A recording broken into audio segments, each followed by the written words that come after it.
C10 Talk, episode 150. C10's in the park.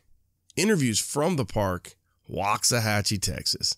It's amazing to drive. I go through every emotion you can think of. I get that big lump in your throat thinking about my dad sitting in that seat. And then the next time I think about it, my cheeks are hurting because I'm grinning so big with some memories or something about it. I'll be driving and I'll just have to call my brother and tell him, man, this is amazing. I get chill bumps sometimes thinking about it. So all of these cars and trucks are about the people that are associated with them. And when it's a family member like that and you got such good memories, it's nothing really any better. Damn, son. When you think air suspension for your build, you think AccuAir. Whether it's the ease of their plug-and-play installation, the E-Level touchpad, or their new Endo platform, it's better by design and it's zero compromise for you and your truck. AccuAir. When you're looking for classic Chevy or GMC truck parts, brotherstrucks.com is your number one source for 1947 to 87 Chevy and GMC restoration parts. Head over to brotherstrucks.com and order your free catalog today. Whether you're looking to replace your original steering, update those old brakes, or improve your suspension and handling, Classic Performance Products has got your classic truck covered. You can save 10% by using code C10TALK at checkout. 10%. ClassicPerform.com. When you need weather stripping for your C10, don't settle for just any brand. Seal your build right and make sure you request the best. Ask for precision replacement parts from your C10 parts supplier. Demand quality, demand precision. Welcome to C10 Talk, your C10 Truck podcast. Here's your host, Ronnie Welch.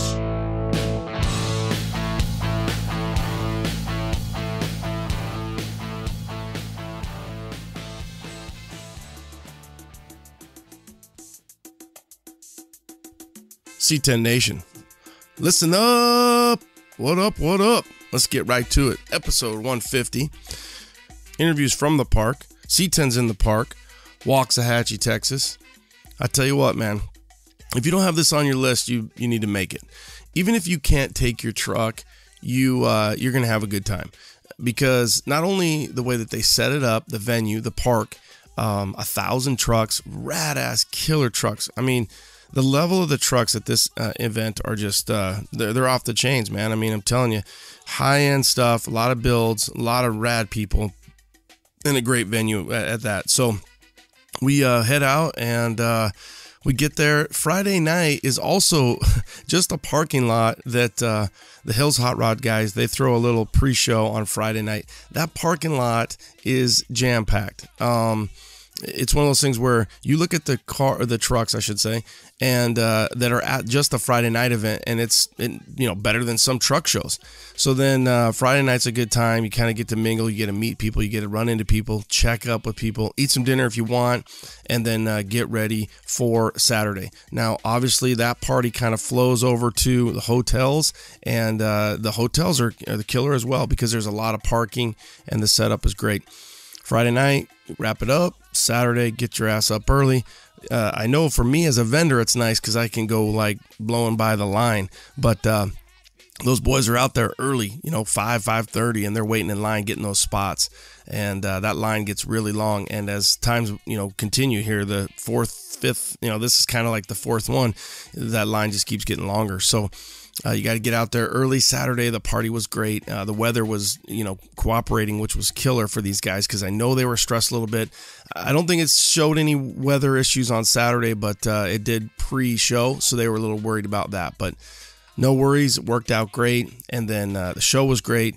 And then really, they have a party on the square. And I try to describe it and give you guys kind of, the deal is 50 plus trucks are hand selected to go downtown. Now this is a little square. Once those trucks are put in place, technically from the fire department perspective, I don't know how they do it because you can't get in, you can't get out, but it's rad. I mean, it is absolutely a great time. Jason Cassidy's kind of at the end and he just rocks it out. And everybody's mingling, everybody's having a good time.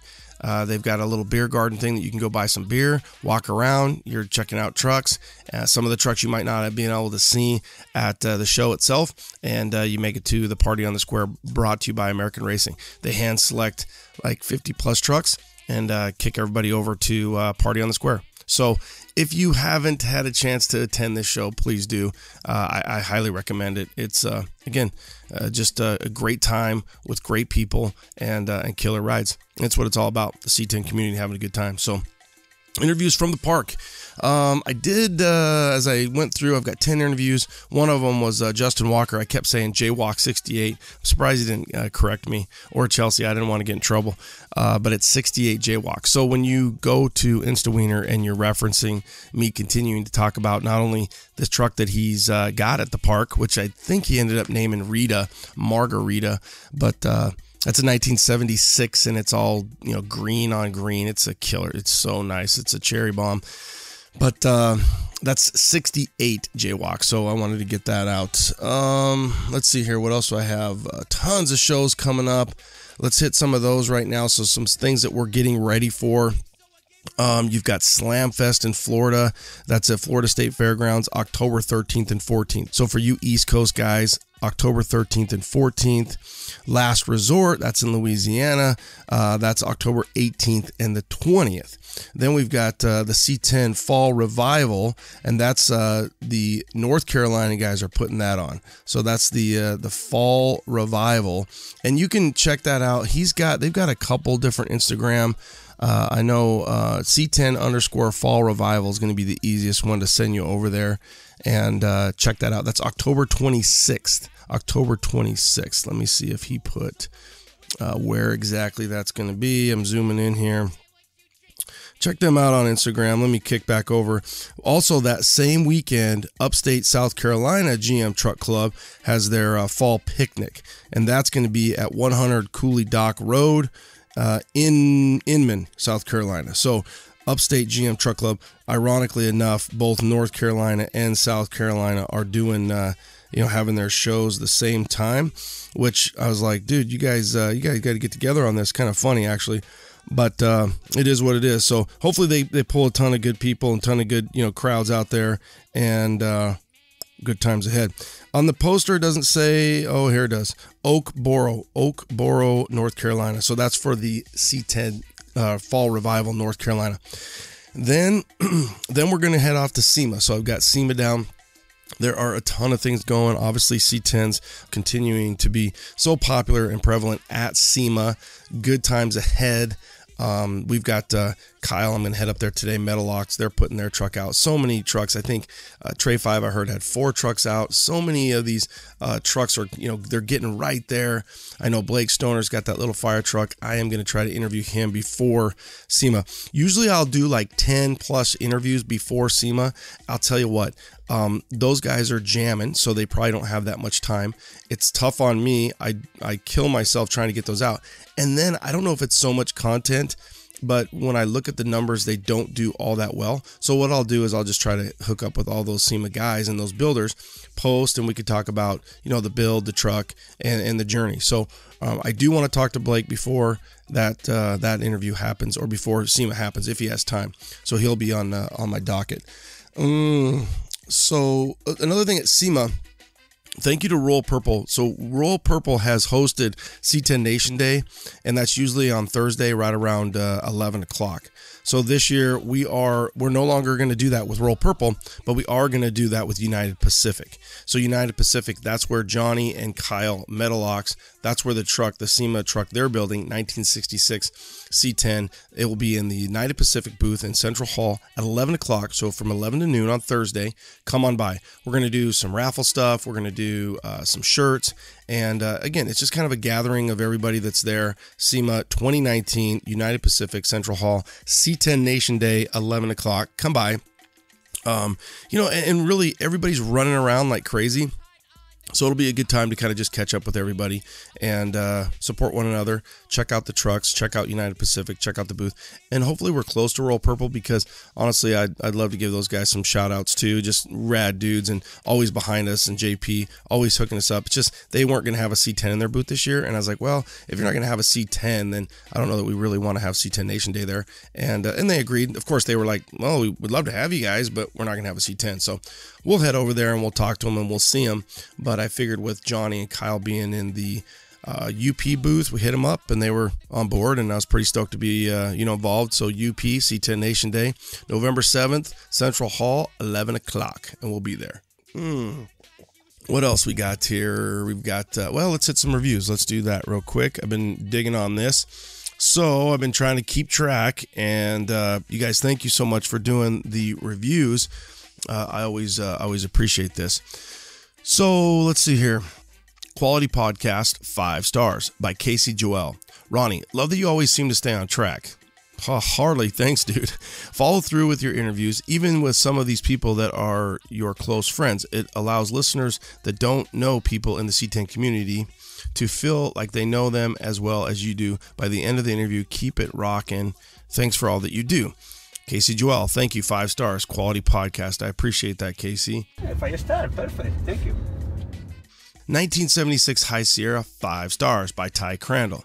Great show. Thanks for all the info. I'd love to hear more about LS swaps and the do's and the don'ts.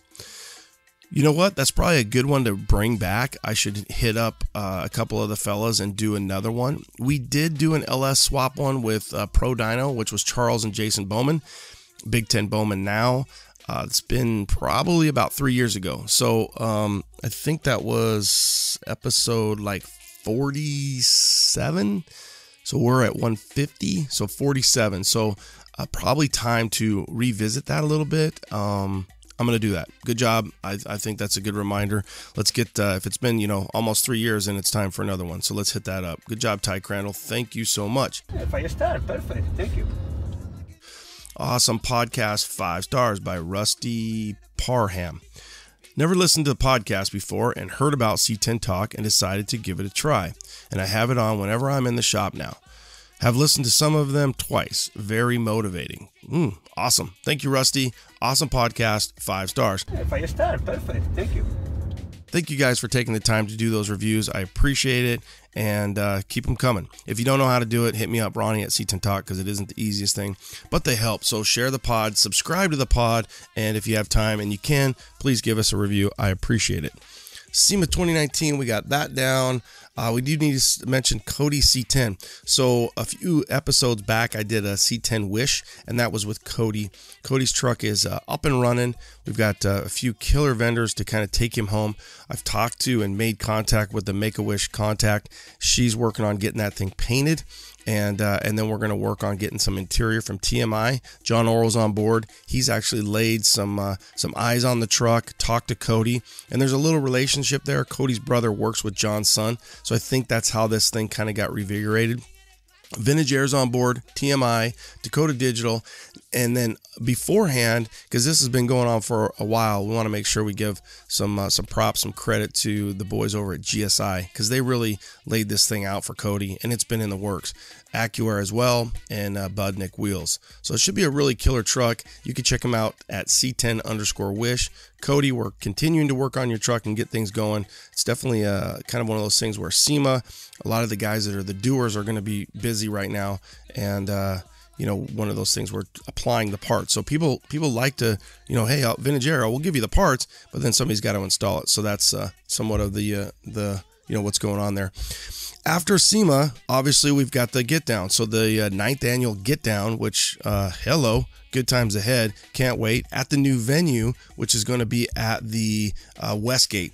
So for the audience, if you're coming, get ready, because Westgate is really like a modern day entertainment district where there's concerts and restaurants and hotels. So it's going to be a good time. Now, I did talk to Dino, some of the stuff that they're wanting to make sure I mention. Show is November 15th. We got that one down. So that's Friday. Westgate Entertainment, free event, open to Chevrolet and GMC's 1947 through 1998. So you OBS guys, you're included. I think there was a little bit of a question on that, but let's make sure we clarify. OBS, old body style, 1988 through 98, you're in. No booze, police will be on site. It is a 3-day event, meaning that Thursday, if you come in that night, you can head up to Trey Fives, Jeremy Rice, and the shop is just up the road. So that's the 14th. The 15th is the Get Down. That's from 11 to 9 p.m. They don't want you there early. It's one of those things where people just try to get in. it shouldn't be as crazy from a parking perspective so that you have to get there that early to fight and jockey for those positions. I know how guys are, though. They're going to probably get there a little early. The event is 11 to 9. And then Saturday is the cruise. So there's a cruise. So from the host hotel there, the Renaissance, where I assume most of you guys are staying, we're all going to gather up. We're going to cruise out to Cess. I haven't checked on that, like from a distance perspective, but I'm going to throw it out at between 30 and 40 miles. I'm going to throw it out there. We'll see. So it shows you kind of how far it is to get over to Cess. I mean, definitely over a half hour, but we'll be cruising. It'll be easy money because it'll be Saturday morning. Shouldn't be too much going on. So a little cruise that morning. Switch is going to have a little barbecue, and then we can all head back Saturday night to probably that same area. They're saying to be determined, but that night, Saturday night, 7 p.m. And then they got the website here, dinosgetdown.com. Tons of stuff going on there, dinosgetdown.com. So 3-day event. Thursday, open house at Tray 5. Friday, the Get Down, the quintessential C10 party of the year. Saturday, the cruise over to Cess, a little barbecue at Cess. Saturday, another little get together or after party somewhere to be determined. And then remember, that's also the Good Guys is in town. So if you want to cruise and break off from Cess or something like that, go for a cruise. The weather will be beautiful. You can cruise with some dudes, or you can head up to Good Guys up the road. And then you can do everything. Visit on dinosgetdown.com. dinosgetdown.com. A lot of information there, but good times ahead for sure. So, because SEMA's coming up, one thing I want you guys to think about is the C10 Truck of the Year. I know this is somewhat confusing, but what we want to do is essentially probably, if you look at it, kind of June, July of 2018 through October 31st of 2019. So right before SEMA starts, any of the trucks that came out, that came into the scene, that were unveiled at SEMA 2018, those are candidates for the C10 Truck of the Year. Send me your thoughts and ideas. Now, I have a panel of hand-selected dudes all over the country, from California all the way to the East Coast, and I'll be hitting them up because I can't go to all the shows, right? So what we want to do is we want to compile all those trucks and say, okay, here's our top 10, and then we let you guys vote. There's so many rad trucks. I mean, that list could be 60, 70 trucks. And then we've got to kind of narrow it down to the top 10. From there, the top 10, we let you guys vote. Just like last year, Brandon Cisco, they won that with the Blazer, with the, it's not a Blazer, it's a Tahoe, and it was Ghost. And they won that last year. So C10 Truck of the Year. We're gonna let you guys vote, but we gotta get it to that point. So if you've got a truck that you think is a candidate, so from July of 18 all the way through SEMA to pre-SEMA 19, that's where we're looking at these trucks. So hit me up, Ronnie at C10 Talk. Send me an email if you think your truck or a friend's truck or a truck that you've seen is worthy of the C10 Truck of the Year, and we'd love to get them on the list. We have new shirts, new hats. We have these new leatherette patches, hats. We have new sweatshirts that are coming out. Those will be available at the Get Down. Long sleeve shirts. I kind of did an ochre version of our white with the wood grain across. New hats. Coffee mugs are about out. So honestly, I think she's saved the last dozen of those for the Get Down. So coffee mugs are probably not going to be available. And then the new keychains, those leather keychains, we have them in GMC, we have them in OBS, we have them in all eras now. So we pretty much have all eras of C10s, including some OBS and GMC as well. So hit us up, c10nation.com. Hit us up, c10nation.com. You guys have a great week. I will be back with Richard Rawlings next Tuesday. So I think that's the 15th. Richard Rawlings, the one and only Gas Monkey Garage, already laid it down, got it, and he was awesome. It was good to talk to him, and you know, the guy gets a bad rap. I don't work for him, so you know, that's one thing. I know on the show he puts on a performance, but the dude's a marketer, the dude's smart, the dude's got hustle, and I was glad to sit down with him. Obviously, he did buy Yellowstone, and he has a really cool idea. We don't talk about it really on the pod because he kind of wants to lay low on it, but he did share it with me, and I do think it's a really cool idea. We'll see if it actually it happens, and you know, we'll see. Right now, the truck's still sitting here in my house, so in my yard. But Rich Rawlings, episode 151, that will be next Tuesday, and then the following Tuesday, I should have an interview with Boris from Street Machinery. Now, what they're doing, Boris is one of the guys that's behind this whole Saudi thing. So all these people, these trucks, these cars, this huge event will be happening, I think it's kind of the third week of November 2019. A lot of money, a lot of American steels going over there, big money.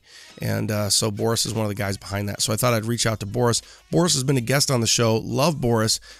This won't be quite as much about Boris. It'll be about the event. So if you guys have been hearing rumblings about all that going on, I thought, well, hell, I should just interview those guys and see, what's the facts, what are they thinking, and kind of do a little pre-show on the Saudi event that is going to happen late November 2019.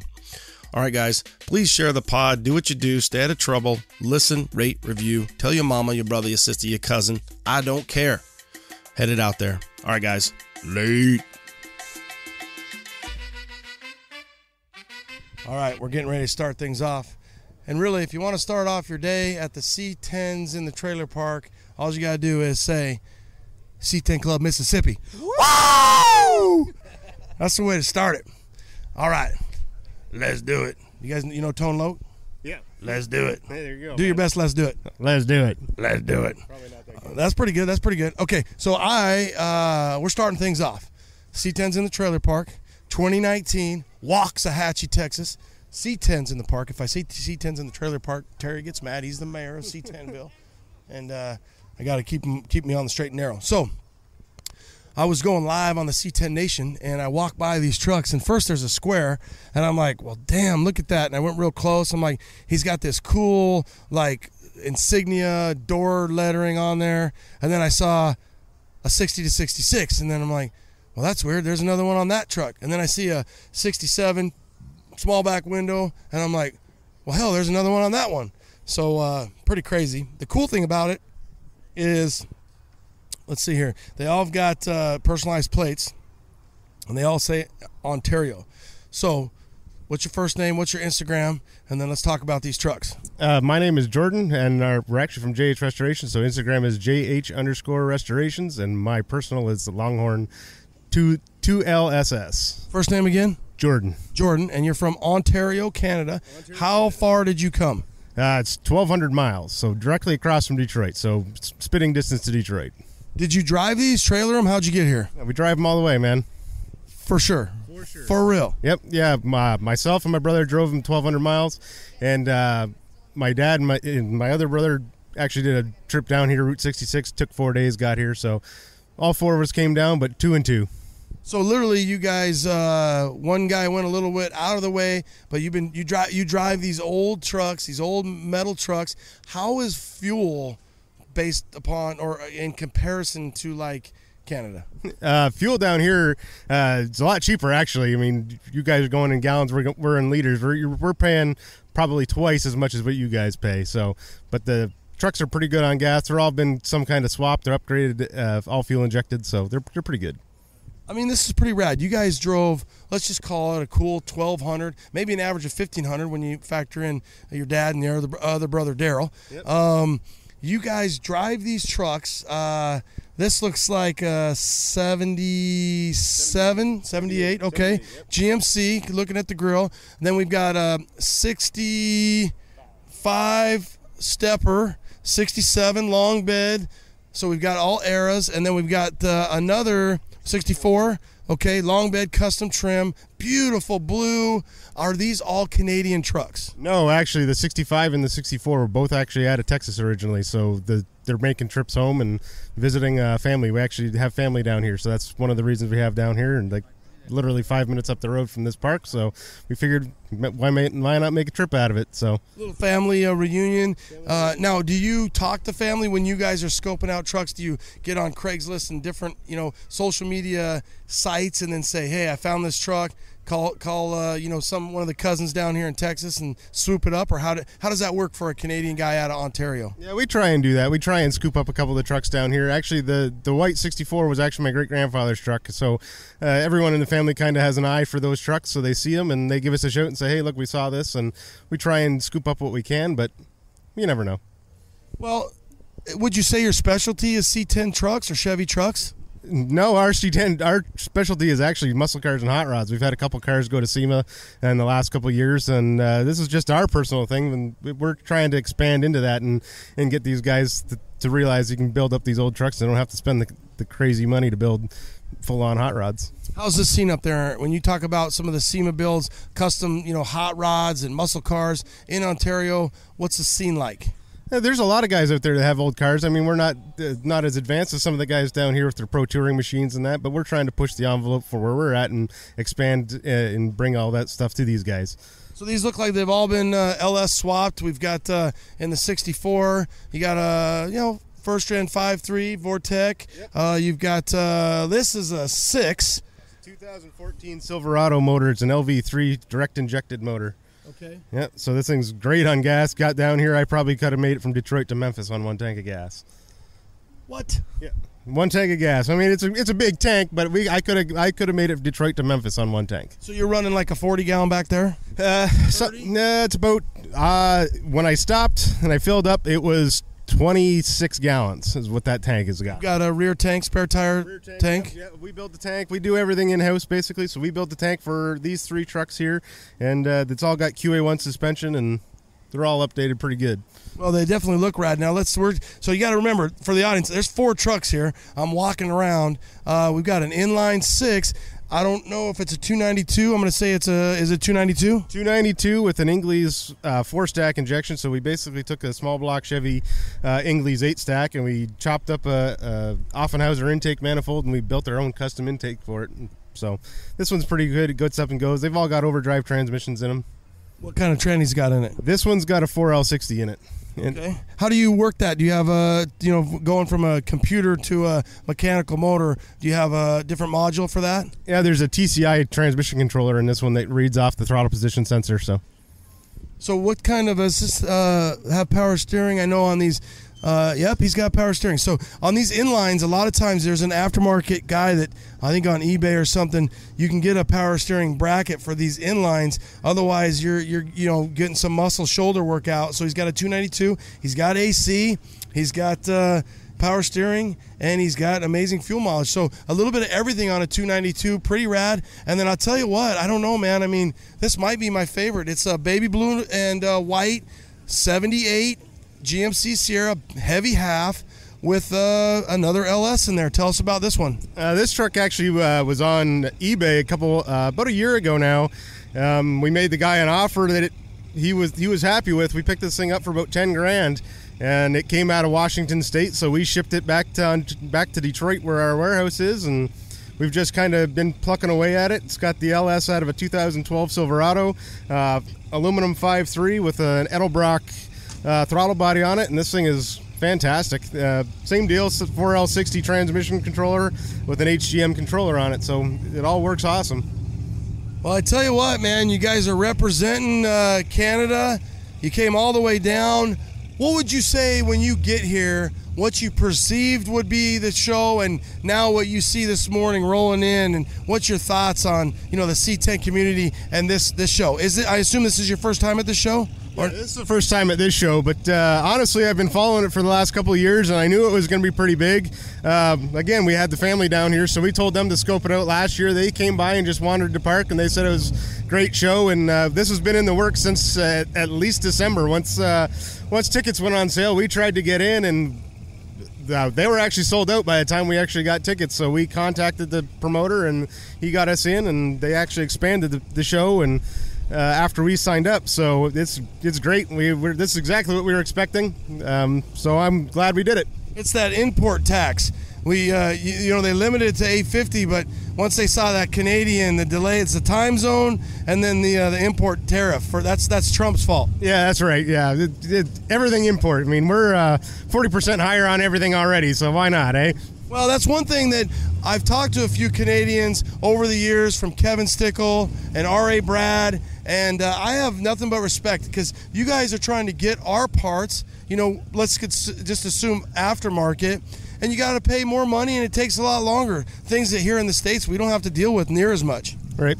Yeah, I mean, again, we're a restoration hot rod shop, so we deal with it all the time, and it's tough to get the guys to come on over and get the parts because of the pricing. But we do our best, and we're always using U.S. parts, and everything about them is great. Is there any Canadian truck that's specific? Like, I know they have like the Canadian square body, like I don't know, is it an Olympic version, I think, for 84? Do you ever come across any of those real unique trucks up there? Yeah, up there, not really. Everybody's kind of either squirreled them away or they're rotted away. I mean, these things are destroyed. That's why we try and pick up the southern trucks, like the one, the 67's from Missouri originally, and it was stored in a garage since 1986 in Canada, and I happened to just scope it out and pick it up. But most of the rare stuff around home is toasts. Well, now there's another company called Ford, or the F word. Yeah. Do you build many of those, or are you really just a GM? You know, do you really prefer GM cars and trucks? For you, as a family, my dad worked at the GM transmission plant, so we're GM guys. I mean, we do work on the F word every once in a while, so you got to do it. Keep the doors open. So. But Chevy's is where we're at. Well, that's good, and that's why you're here today. Now, I just want to confirm again, I don't know why I'm struggling with Jared. Jordan. God, like Michael Jordan. Like Michael Jordan. Okay, right. Well, I'll just cut that out and say, well, Jordan, I tell you what, man, mad respect that you guys came down here, the hobby, the people, and you're just part of that community. So thanks for making the trip, and we're honored to have you. I hope you are just met with nothing but great hospitality while you're here. And again, just thanks for doing what you do up there and representing. All right, man, I appreciate it. Probably going to be a show we'll come back to for sure. Now, let me throw out another one for you. Dino's Get Down.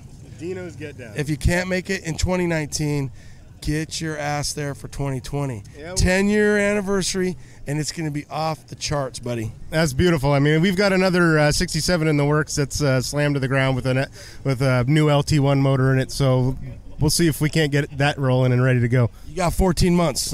Let's make it happen. I'll talk to Trump about the tariffs, and let's make it happen. Sounds good, man. Appreciate it. Thanks a lot. Thanks, Jordan. Late. Yep.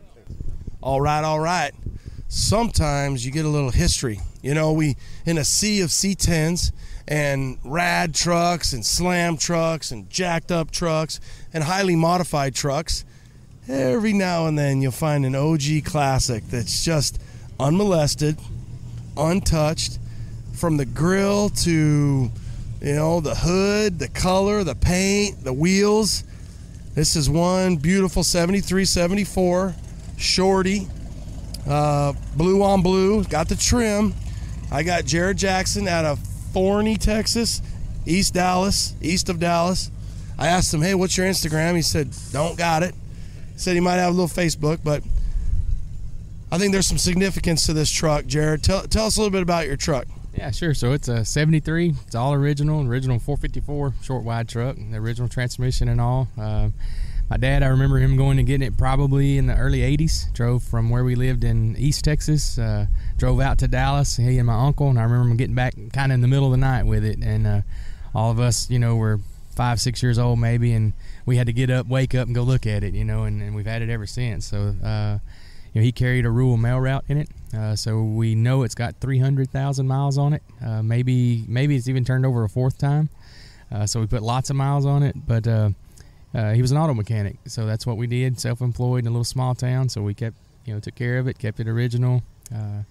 He passed away about 10 years ago. This year was 10 years ago. The truck sat for several years until my brother and I could get it back out and you know, get it started and you know, put a set of new old stock hubcaps and some bi-sply tires and kind of you know, put anything that wasn't original back. It had like a velour seat and cut pile carpet done, you know, back in the 80s or 90s, and you know, I found a loop carpet and then bought the right fabric and had a seat cover made for it that's original. And you know, just going through that seat cover, you tear it off, it's got the original foam. All the part numbers are like ironed into the foam and stuff, and you could see the pattern for every stitch wherever a button went, so it was easy to replicate it. So that just shows kind of how the old truck, even with, you know, a few 100,000 miles, even the seat foam's still in pretty good shape. So it's well taken care of, very sentimental to us. And well, so he was a mechanic, but he also had a rural mail route, a little bit of both, with a big block. Yeah. He did that.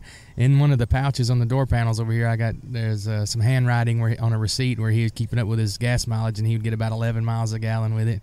I don't know if that was on a trip or on the mail route, but being self-employed, he didn't have benefits and insurance and things. So at some point later on, he got an opportunity to carry a rural mail route. He could do that from 7 in the morning till about 2, and then he would come home to the shop and stay open till 8 o'clock, 9 o'clock, whatever it took to keep everything going. So he's a hard-working dude, and left us with some pretty neat stuff. So. Well, and like you said, the key is the sentimental factor. Not only these days is a guy will even buy a truck like one that Dad got, maybe something close, maybe buy a truck and then try to kind of replicate it. But you actually were home the day that this came home, and so this has been in the family forever, and I assume it'll probably stay in the family forever. Yeah, I believe so. I'm 43 years old this year. I've got the same 67 Chevrolet Nova that I've had since I was 13.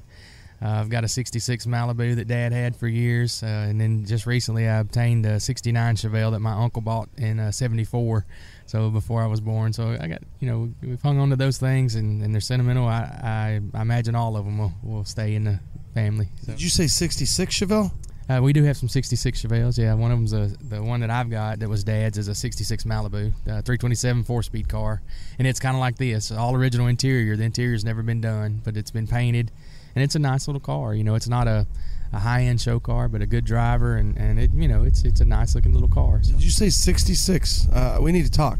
Yeah, I love them 66 and 67. I think I lean a little bit more to the 66. There's a little thing on the front that you can kind of tell the difference. Either way, GM was doing it right, and just we're lucky that we grew up in the generation that we did, and that our dads loved GM, and they loved the cars, and we saw the cars and the trucks, and you've got this beautiful blue on blue. What were we saying? What was the color again, we thought? I think we maybe Catalina, I think is what it's called, and then the interior says it's slate blue. Yeah.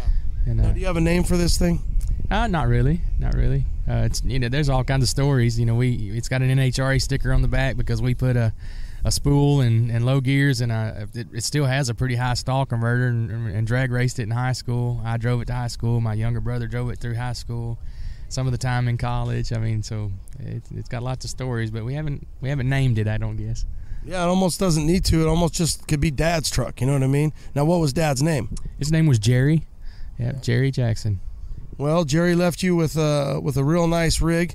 The cool thing is you're out here amongst all these people, and this thing's a little different because it sits a little higher and almost looks like it's 4-wheel drive, and Jerry's probably looking down and got a smile on his face saying, what the hell is Jared talking to that guy about, but we're having a good time and we're talking about the truck. Let's walk over here. We're going to look at the interior, just like Jared said, all redone, beautiful Cheyenne Super, and I don't know that you would have a big block if it wasn't Super.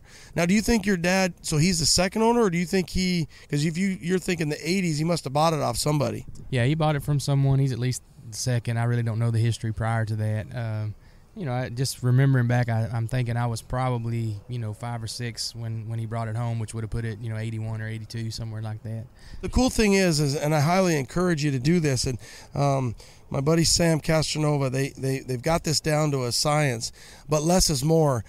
We all want to fix all these little things, but that have 45 years of age, but leave it, because it's so much character, and once you start, you can't stop. It's won't stop, can't stop. The dash pad's got some cracks in it, but those are just nothing but screaming character.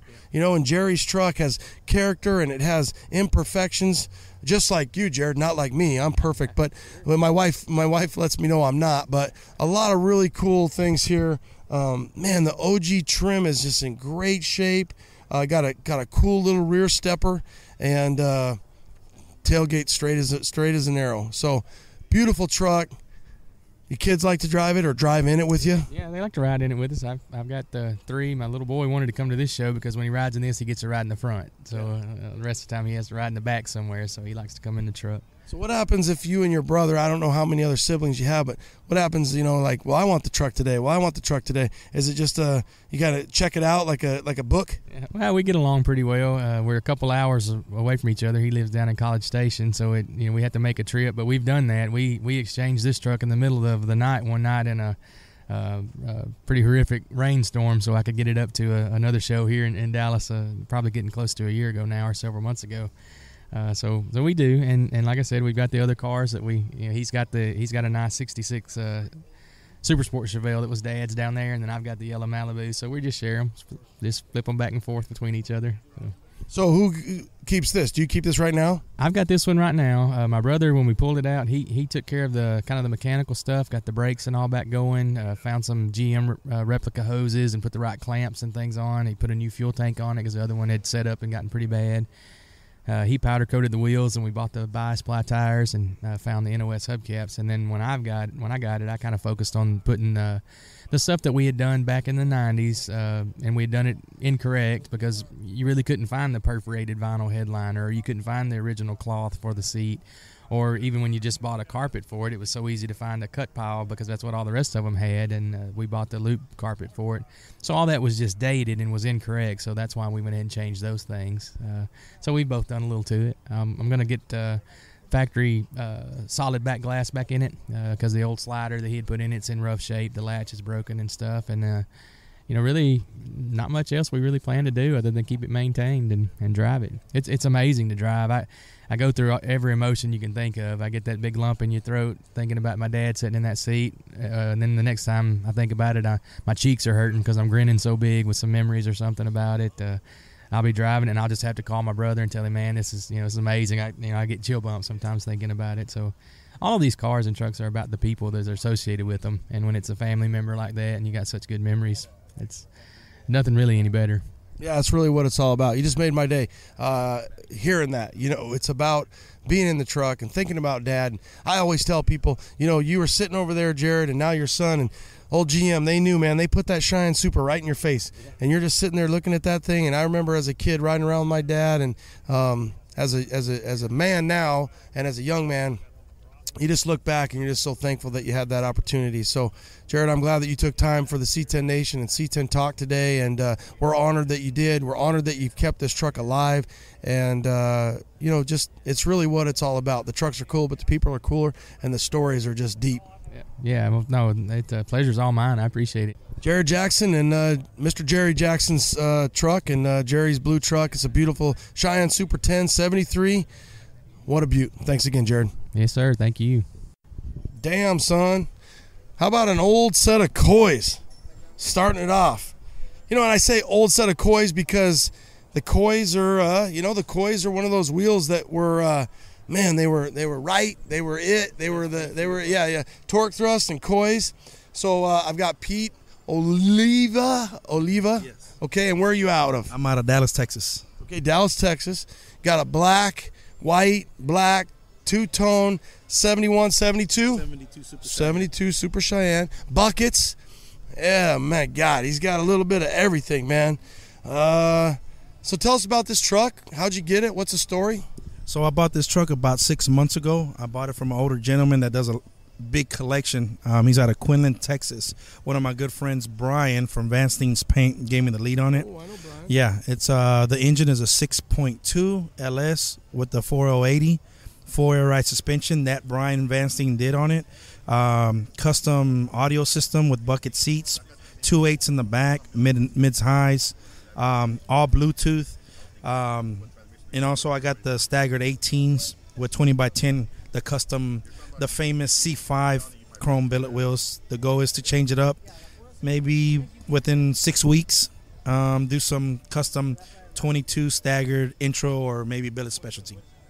So you were saying just right before we started that you're kind of a flipper. Yes. Yeah, kind of like the Hispanic Richard Rawlings. You could call me that. I'm yeah. friends with those guys. Yeah. You're moving and shaking. Obviously, if you're with Brian. Yes. Brian thinks he's a flipper. He paints them, but he never sells them. He never sells them. He loves everything. That's his problem. And well, Brian, he loves his stuff. He won't sell nothing. But if the price is right, it got to go. That's it. The price is right. So you said you've had this truck for 6 months, Yes, sir. but for you, that's a long time. That's a long time. So what's the plan? I mean, you think is this something that you're a flipper, but this truck grabs you and then you just got to have it, or what? Yeah, I just got to have it. It's a true Super Cheyenne truck. It is a real black and white truck. It is a true short wheelbase truck. I love C10. Anything Chevy, I'm big into. Impalas, your Camaros, your Novas, your Chevelles, and your C10's. For me, having it this long, it's a very long time because usually you try to keep something, but somebody just falls in love with it a little bit more than you do. Well, and you like the green, right? I mean, that's what it comes down to, because you would say that there might be a truck that you could never get rid of, or from the perspective of love it a little bit better. But obviously, like Brian, if the price is right, there's a lot of them out there. Yes. Do you have a truck, a Chevy truck, that if I said, hey, Pete, you can only have one, you can never sell it, what era, what model, what would you buy? It would be this, what I'm driving, a two-tone 72 Super Cheyenne. This is it right here. So if there was a little weakness, this is it, man. This is your go-to. I still have it. Yeah, this is one that I always wanted to keep in my collection. I have a total of 12 cars of my collection that I say that's mine. But sometimes I'll get a customer to come in and say I gotta have it, and you know how it is. You pull out the checkbook or he'll pull out a bag of money. That's just the way it is. You just gotta let it go. You know what I mean? We can't take them with us. Some people just love it more than us. Well, this is a unique truck because you just don't see them like this. It's got the perfect stance. Obviously, 71 72s are, when we think about kind of the king, the royalty within the C10 era, especially the 67 72s. Now, the 67 68s are popular. They've kind of come full circle, and really the 69 70s are getting their due. But when you've got this setup and you've got the houndstooth buckets, you've got the console, you've got the tilt, you've got the AC, you've got the bags, you've got the coys, and the wood grain, it's a true winning combination. Now, do you have a name for this truck? I have not named it yet. I've been back and forth on names on it. I'm thinking maybe 72 Shamu or something. I just like the two-tone colors of it. I'm just going with the Texas theme with my people from SeaWorld or something. I'm just thinking that color right now. That is a bitchin' name. Yes. That is it rolls. 72 Shamu. It rolls. It's cool. Killer whale, but soft, baby. Well, I think for a guy who's flipping, I hope you keep this one around a little bit. I do think when you name a truck or a car, it has a tendency to kind of stay around a little bit. So that's a good deal. So where do we get a hold of you, or where do they see this truck and all the beautiful cars and trucks maybe in your collection, definitely. What you're moving and shaking with? So really, my social media at this time, which I started about 3 years ago, I've been doing this since I was 14. You could catch me on Instagram at Pavement Classics. When I say pavement, it's like the road pavement. Classics rides. You can see all my cars, Impala, Chevelles, trucks. I just get them. I throw a little bit of love. Don't personalize them too much, and let somebody else enjoy them. So when you say that, what kind of work are you doing? Are you subbing some of that out? Are you doing some of the work? Are you a wrencher, or are you more of the guy that says, I see it, I take it in, I know what I want it to look like, yes. I'm going to have a couple of my fellas hook it up, and then you send it on down the road? Exactly. So I'm more of the designer. I have 3 guys that do some of my stuff. The only thing I don't do is paint and body. That's a little bit more on my other guy's side. He gets down and dirty more on the paint side. That's why you got Brian. That's why I got Brian, yeah. So paint and body I don't do. Air ride, wheels, LS engine swaps, all that we do in-house. So if you want to catch me again, that's Pavement Classic Rides. You can catch me on there. You can see all my rides. DM me if you have any questions, if you need any advice on anything. I'm always available. And if you got something that he has and you want it more than he does, and you throw the money down, then he'll be talking to you. 72 Shamu. That's it, brother. Yes, thanks, man. C10 Nation. For over 16 years, truck builders continue to choose AccuAir suspension for their air management solution. Today, that choice gets even easier.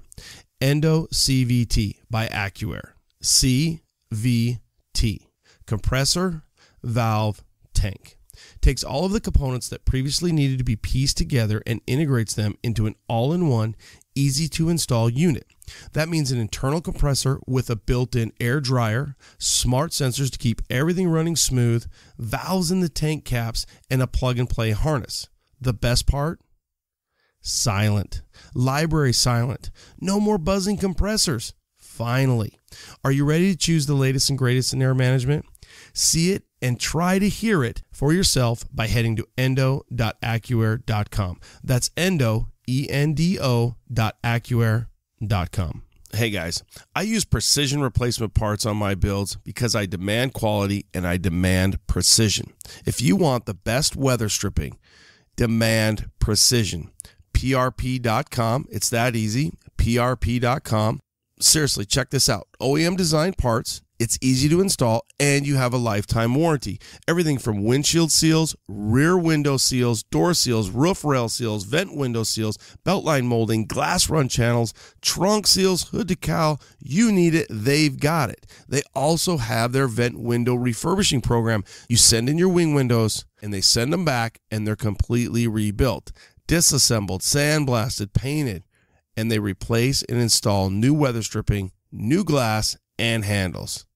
Talk about quality, talk about precision, and that's why I use precision replacement parts. PRP.com, and follow them on social media as well.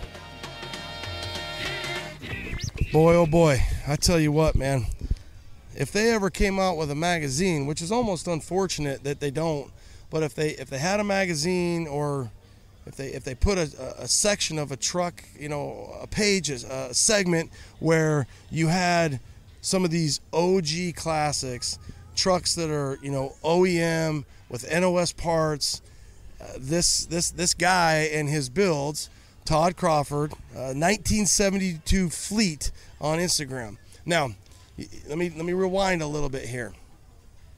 2 years ago, we had Todd on, kind of, with his Blazer. He had a 72 C5 K5 two-wheel drive Blazer.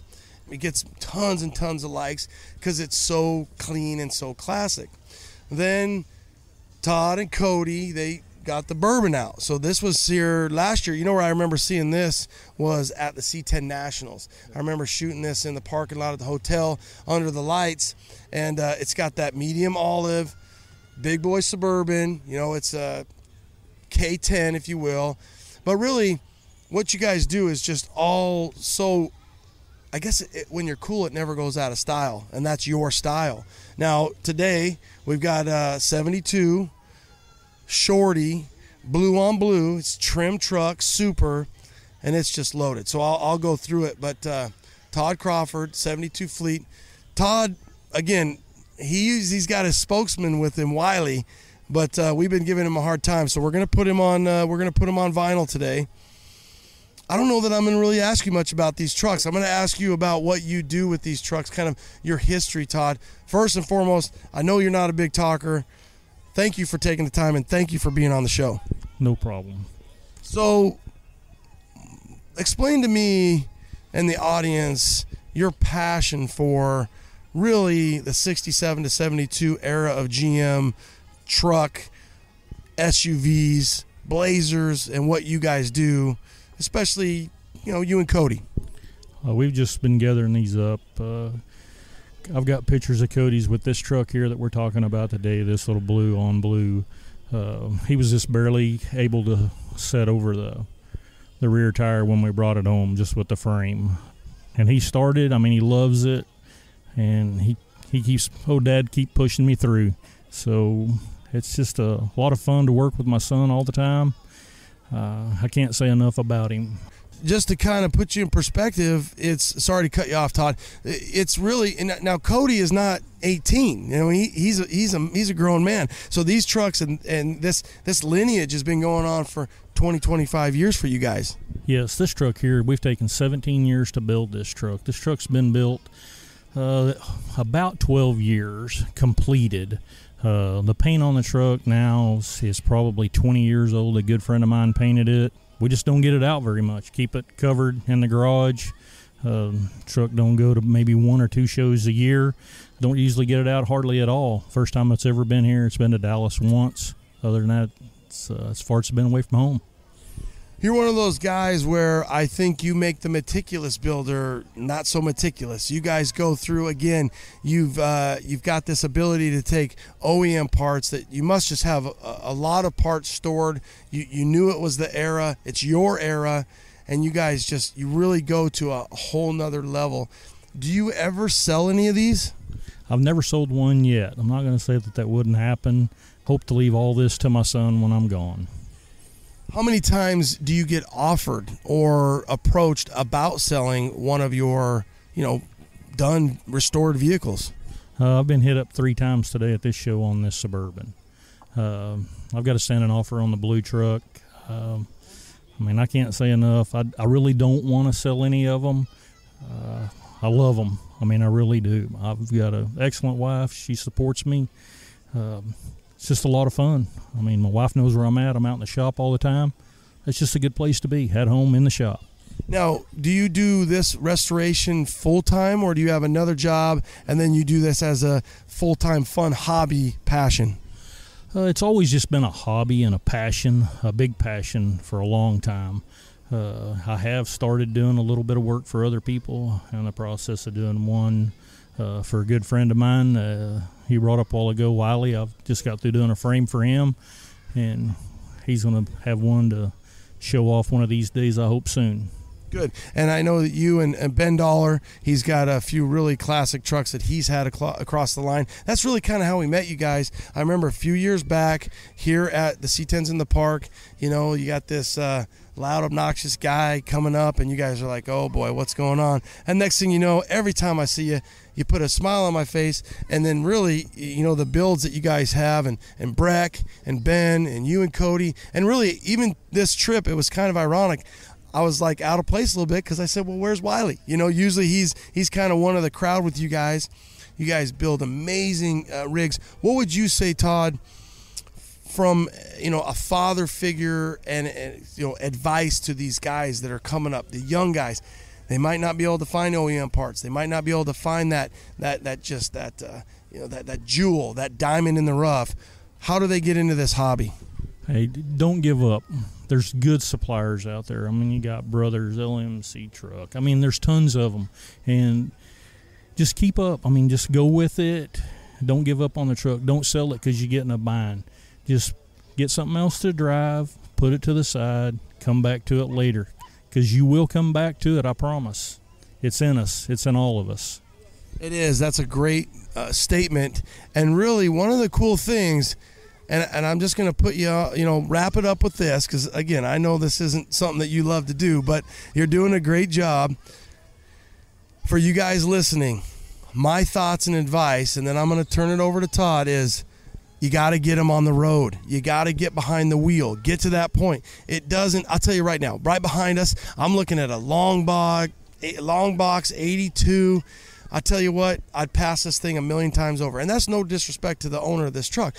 But he's out here, and he or she, for that matter, is enjoying it. So just get your truck on the road, get it running, and then start adding to it. It doesn't have to be show award winner. You got to get in the seat. You got to smell it. You got to feel it. Explain kind of your thought process when you're driving the Suburban, because you put a lot of miles on this Bourbon, and when you're driving the Blazer, you're driving the blue truck, when you're driving these around, how does that make you? Does it take you back? Oh, it takes me way back. There's lots of people coming down yesterday. You get people, young people, taking pictures of you, rolling their window down, giving you the thumbs up. That's just awesome. It's a great feeling, and seeing that they're young and they really appreciate it. That really does make you feel pretty good.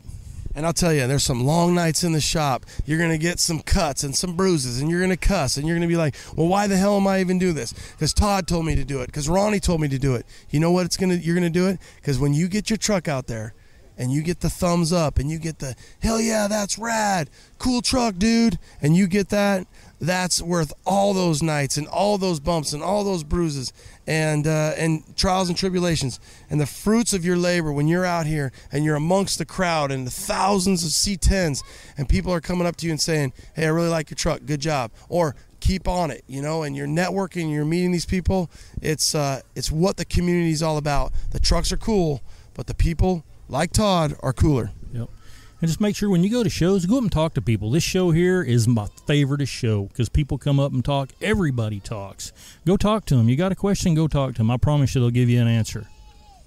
Todd, thank you for the time. 1972, don't forget the 19. I know a lot of times we just say 72 Fleet. 1972 Fleet. You've got Todd, you've got Cody, you've got Ben, you've got Wiley, you got Breck. You got a great group of people in your network. Thanks for coming out today. You bet. Thank you, Ronnie. Late. sometimes you walk one way and then when you come back, there's a different truck in a spot where you just walked and it wasn't there. And you say, damn, son. I got Oscar, and he's OZ_Menace, and he has a beautiful 73 square body 74 C30 Cheyenne Super single cab dually. So you got the hips, the lips, it's all here. Now, Oscar, what was your thought with this truck? How long have you owned it? The process of the build, and then I think I heard, kind of as we were getting ready, you said this is your second show. So looking to kind of see what because even since I've been here, people can't, you're stopped. They're taking pictures. We're in the way of their pictures, taking the pictures of the mule. So tell us about this truck and how this thing started and how you got here. Well, I mean, I always wanted a single cab dually, but I just could never find the right one. But I got this truck from my brother. It was one of his dream trucks, and he wanted it. And when he got it, he knew I wanted it, obviously, more than him. So he ended up selling it to me, and he knew what I was going to do with it. I said, man, I'm going to dig it out, and I really wanted something like a tow pig, something that can pull my other old school cars. And I figured, if you have your old school cars looking all nice and pretty, you might as well have your tow pig looking nice too. And basically, I wanted it as original as possible. I mean, kept the original motor, training. We just added a little custom to it, added the 24s, the JK Motorsport rims. We added the ceramic grays, a lighter and darker tone, two-tone to it. And basically everything else on the truck is original. We just have to re-chrome everything and make it look pretty much like it came out of the showroom. Well, you did a great job. And one thing that he said right there was the grays. So I'll take a video of it, but the grays, I'm going to go with kind of a darker, that new style. You see the Toyota trucks, and that's on the exterior. Then you have a two-tone, classic here, and you've got the trim, and in the middle, instead of a white, think about like a lighter gray, a very light gray. So you've got kind of a darker gray with a lighter gray, two-tone, and then the yellow, the 73, 74, the square body yellow, kind of an ochre color, just pops with those grays. He's got the Cheyenne Super 30 emblems. He's got the TP, the Camper Special, and then he's got one here that I assume is obviously the name. You made your own one. It's called the Mule. Yes, sir. We call it the Mule because obviously it's going to be pulling for us. I just came up with the name just because I was like, I come up with a name for all my old school cars, and I figured, hey, we need a nice name for this truck to be able to pull the car, so we ended up calling it the Mule. Well, it's one thing that it's a mule to pull, but then it's another thing when you think about the color. Yeah. It looks just like a damn donkey, like a mule. I mean, you've got it going on here. The wheels, the brakes, the cab lights. He's got the big cab runners. The seat you did interior here. Let's walk over here. Now, again, one thing that really looks good on this truck, Oscar, is you've got the wood grain, and you got the Cheyenne Super on the dash. It pops with that yellow, and your color combination, you've got to be really happy with the way it turned out. Oh, yes. I'm really happy the way it turned out. I mean, that's the original wood from the truck. The only thing that is not original would be the design on the seat. Another thing you can look at, if you go on the passenger side, it has a side step that's made from Chevrolet for these trucks, which a lot of trucks didn't have, and a lot of people don't know that they exist. Yeah, I saw that. And so for the audience, that's kind of the grandma step like on Yellowstone where it's mounted underneath. And this is a big boy truck. So it's not four-wheel drive, but it's a stock sitting C30. So that'll be up kind of high. Where a lot of times we see these a little bit lower on the ground. He's got the grandma step. He's got the interior very well done, including all the kick plating. The dash has been wrapped, the seat, the steering wheel. Really everything, very classy job. Love the color of the truck. Kept the rear slider. What's been the reaction so far that you've had at today's show, and then you said a previous show as well? Oh, everybody loves it. I mean, it's just something you don't see every day, and especially the other one was like a dub show, so they weren't used to seeing these kind of trucks fixed up. And here, I mean, I've been getting good feedback on it. Everybody seems to like it. Now, how long did the process take? How long have you been from the beginning? You got it from your brother to now. How long has that been going on? Well, amazingly, it's been 3 months. What? To build this truck. Yes. We built it. Damn, son, 3 months? I thought Orange Slice got together quick. Holy shit, the mule is working. Yeah, we took it apart, put it back together, rebuilt the engine, everything. interior, paint, 3 months. You've got a good team, I take it. Yes, sir. I appreciate that. Yes, sir. Oh, my God. I mean, they did a great job. What's next? Are you done, or is there a few shakedown things that you want to do to it? Maybe just a little more chrome here and there in the motor, but I want to keep it as original as possible. You know, I don't want to take it away from it. You did a great job, my brother. The Mule, 1974 C30, big boy truck. She's running, she's gunning, she's towing, and OZ_Menace. You can check it out. Rad dude, building rad trucks. Thanks, Oscar. Appreciate you. Thank you. All right, all right. I've been looking forward to this one. I'm gonna embarrass him a little bit. You've heard me talk about this guy, this man, this builder, and I'm gonna tell you right in front of him that I would say, I'm thinking that he is one of the most, in my mind, respected top 5 builders that I can think of. Come on. Because he's really a one-man show, tucked away in Lubbock, Texas. West Texas. Yeah. He's also the father, the creator of Genie, which, sometimes in a sea of C10's, he got that old school Dodge and that Cummins, but he's got a bourbon out today. If you haven't followed Umberto from Vulcan, he's been working on a Suburban. And ironically enough, your Suburban and Orange Slice have a lot of similarities from the wheels and the coilover. Yep. But that might be where it ends, because when you lift the hood of and I know that it's like I got to think of it. I'm gonna think of the name because I know there's a name. You've got a cool name for this thing. But let's just bring on Umberto. I truly mean this. I admire you as a builder, as a husband, as a father, and what you do. And you're a grinder, and you're a guy who works very hard. So that, man. Tell us a little bit about probably your how you got into trucks and the scene, and then let's talk about the bourbon. All right, well, Umberto with Vulcan. So I've been doing this. I've got a shop, Vulcan Specialties. I'm on IG at Vulcan Specialties. And I've been doing this 16 years. This past summer, 2019, is my 16th year doing this. Like you said, I stay in Lubbock, Texas, kind of in the boonies. I've been grinding for that many years, and just, recently just kind of get out and show, some of the stuff I do with my personal projects. I hadn't built a personal project before Jenny since I first started the shop. So, what got me into it was I just grew up with it. My dad was always wrenching. He always had us out there in the shop teaching us how to work with our hands. I went to school, got a degree, never used it. Don't regret it, but just started getting into this kind of thing. And, I love it. I hadn't turned back from it, and met a lot of good people doing it. Got a lot of good customers I call friends. And, we're just trucking along. That's how I got into trucks. I'm a Texas boy. You do not own a truck in Texas. You got to have something to haul around your junk in, whether it's picking up a truck or going to a car show. I grew up at the racetrack, so we did a lot of that.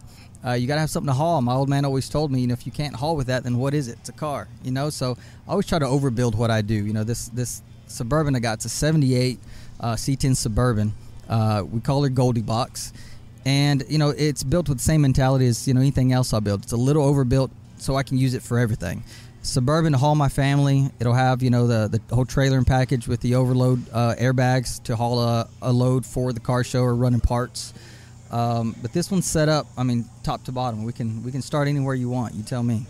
Well, again, I guess top to bottom, beautiful paint. Now, I was surprised to hear that you got this out of Washington State, in that I always just feel like you Texas guys shouldn't really have to pull outside of Texas. Yeah, that's what I told someone the other day. No, we have all ours, but we want yours too.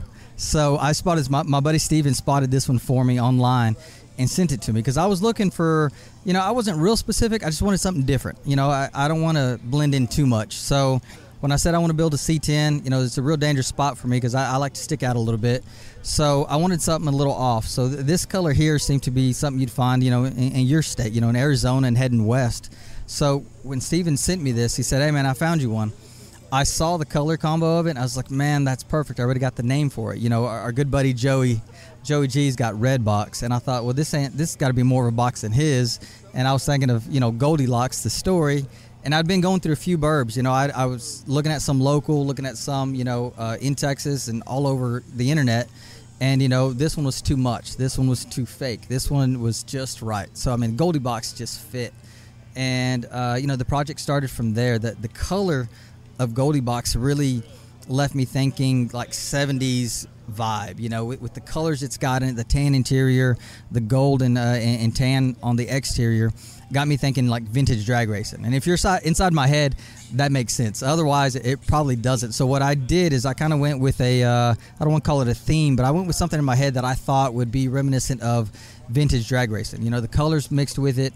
And you said similarities between my truck, your truck, and my Burb, like the wheels. You know, you and I had two different tastes on wheels, but they're the exact same wheel. So I coated my wheels to look like an old magnesium wheel. They used to do what they called a Dow 7 coating on those, so they, you know, wouldn't like I don't know if deteriorate's the right word, but, you know, so they wouldn't screw up the magnesium.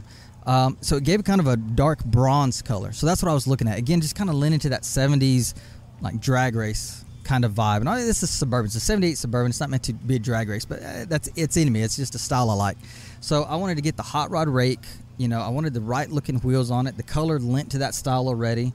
And you can't call it a hot rod without some power. So went out to a friend of mine not too far from my place, Don Hardy Race Cars. Talked to him about some power. Started out mild and then naturally just spiraled from there. So it's LS3 with the turbo, precision turbo on it. And it's so detuned right now, it's not even funny. I literally hustled this truck together just hours before I hit the road. So it's so detuned now just so I can make it down the road and start getting some hours on it. But smooth selling, such a good vehicle. So what do you think? It's really ironic because we don't talk that much, but we both were looking for that 70s vibe. We both knew that we were running these US mags, the Indy haulers, a little lip, a little rake, a little 70s style. It's pretty crazy that, you know, that's kind of the style. And I do think you pulled it off. It's not a drag race Suburban, but a lot of drag racers have Suburbans that they run around the strip, the pits, shop, they pits, and you did that. You've accomplished that with this Bourbon, with Goldie Box. Yeah, I think so. You know, again, it just lends to the style. I wasn't trying to make a theme or trying to say, hey, if this vehicle existed back in '79, it'd be pulling, you know, Coletta's funny car. I mean, that's not what I was going with. I was just going for the vibe, and I found out that as I'm getting older, I'm more reminiscent. I mean, you talk about this all the time, so it just kind of takes me back to, you know, a time I didn't really, you know, exist in, but I love it. So, you know, Stance, courtesy of an Arizona boys as well, GSI, I got their front coilover cross member, and it's the first one, you know, that they've put out and that we're running. So I'm kind of a test mule on that, but I built my own 4-link setup on the rear. And if you go on IG and check me out, I'm going to start posting a lot more details of that. But I built a 4-link for it that's fully adjustable and kind of built like a race car would. Got tons of adjustment on it, because even though this is a cruiser, if I decide to tighten up that spring rate and dial in those shocks and really squeeze some boost out of that turbo, I want to be able to control it, not just be a big old sloppy Suburban.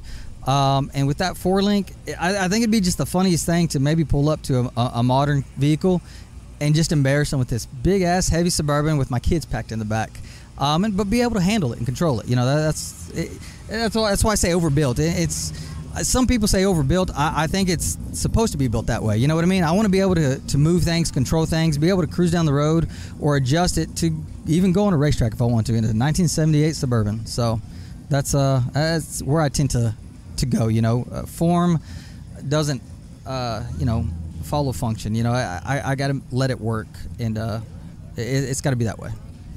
I could just see it. The kids are in the burb, mama's up front, the code word, dad's in go mode. Hold on, kids, as he's going to drop the hammer. Rubbin's racing. Exactly. Did you say what tranny it was?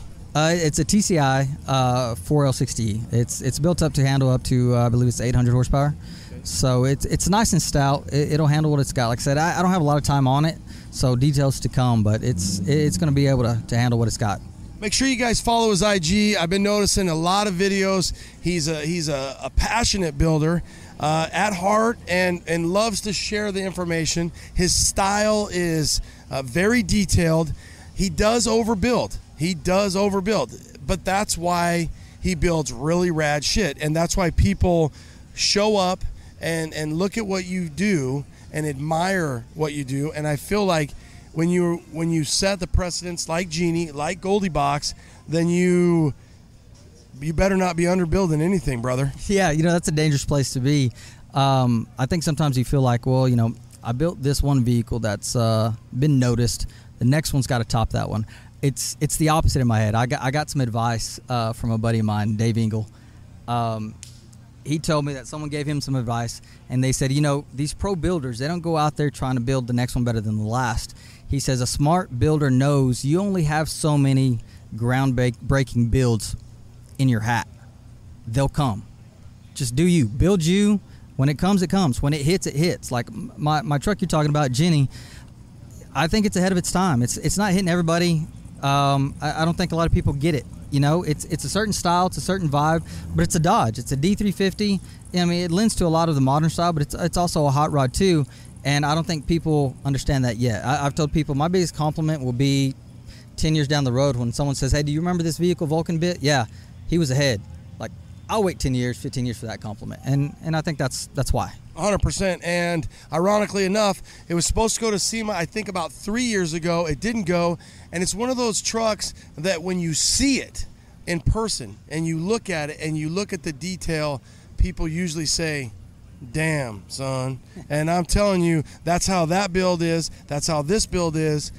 You cut it, you buffed it. I'm thinking you must have done a little work. Did you do all that as well? No, absolutely not. You don't want to trust me with a buffer. This was done by my local guy at Distinguished Details. This guy, he's got a business there local to me. He's just a few miles from me, and he's just a pro at it. I've sent my customers over there.